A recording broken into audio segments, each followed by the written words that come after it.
Hello again, and welcome back to our devotions with William J. Today we are looking at the book of Mark, chapter 7, verse 37, which says, "He has done all things well." William J. writes, "This is a great commendation, but it is deserved. Human excellences are rare and individual. One man does one thing well, while another does another thing well. But Jesus does all things well. The few things that men do well is only comparatively well to other men, but all that Jesus does is absolutely well. And this will be true whether we consider him as the creator and survey the works of nature, or as Savior and contemplate the wonders of his grace, or as the governor and examine the dispensations of his providence. We have many evidences of his great actions recorded in the Bible. Take, for instance, the history of Joseph. Read it over and over again and then ask, could any link in this chain, any stone in this structure have been omitted? In this achievement, could anything have been added to the plan or to the ways that things came about? From a part of something, we may estimate the whole. And what applies to his dealings with others will apply to his dealings with us. For all the ways of the Lord are mercy and truth. But why is it then that we cannot readily apply this truth to our affairs, and especially those of a trying nature, and adopt the acknowledgement and say, "He has done all things well"? There are several reasons for this. First, we judge like atheists. Every unregenerate sinner lives without God in the world. But does the Christian? Is he not made to differ from others and from himself? Yes, he is. Yet his sanctification is not yet complete.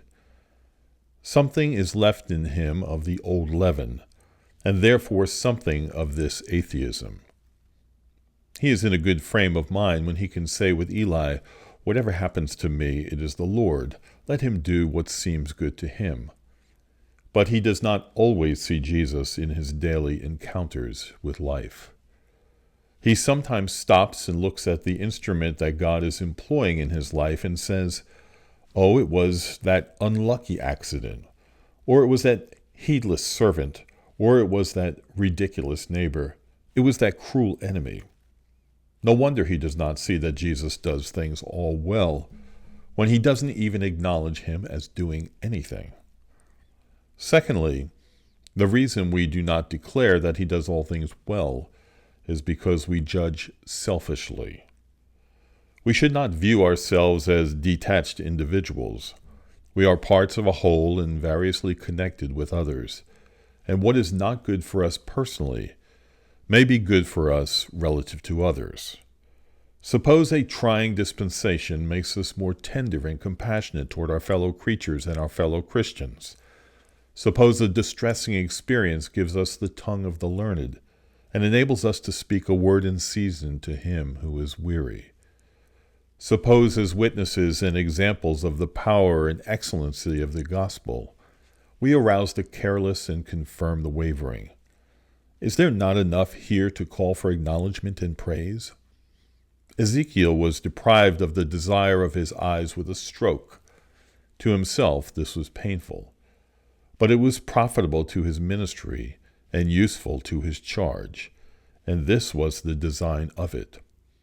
No man lives to himself, and no man dies to himself. Third, the reason we do not declare that Jesus does all things well is because we judge our situation like unbelievers. When things are agreeable to our wishes, we never think of any difficulty in God's works.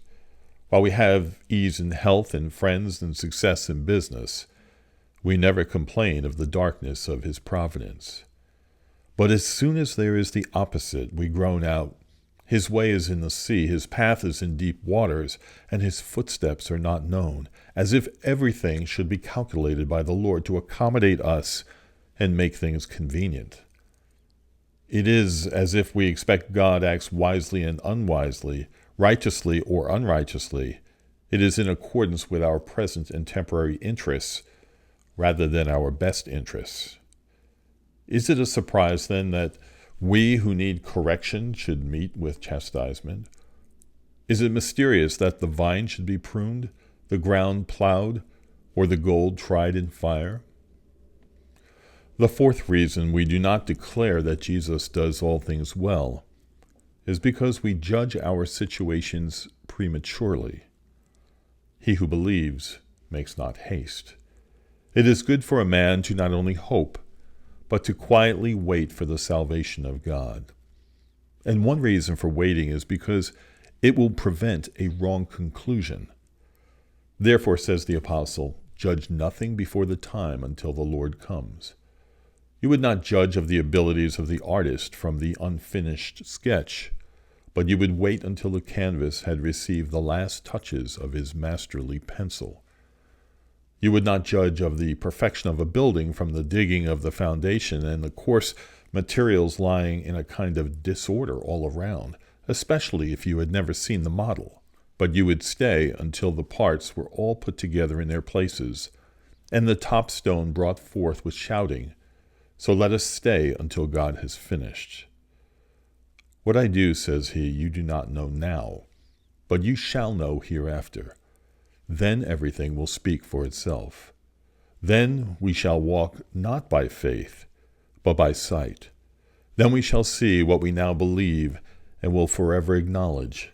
He is the rock. His work is perfect.